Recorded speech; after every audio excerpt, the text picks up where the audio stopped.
Today we're going to discuss the steps you should take to protect yourself and your company in this very difficult and sometimes emotional meeting. Welcome to HR Over Coffee, a video series from the experts at HR 360 where we discuss compelling and timely topics in HR and benefits management.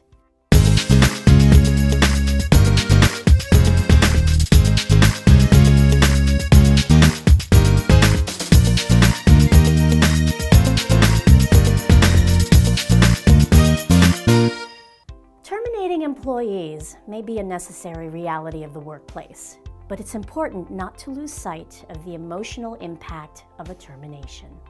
If possible, schedule the meeting at the end of the workday or prior to a weekend so that the employee will have the opportunity to go home to engage family and friends for support.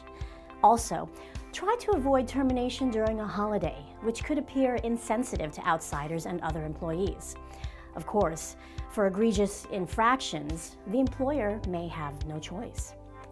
Generally, a termination meeting should involve two management personnel, the manager responsible for termination and a witness.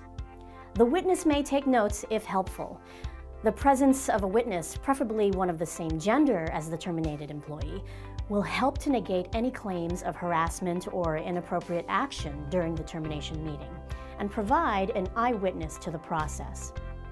Also, consider security.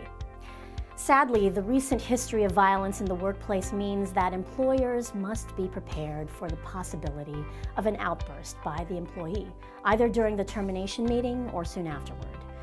If the employer has any reason to expect the possibility of violence, it is wise to take extra security measures.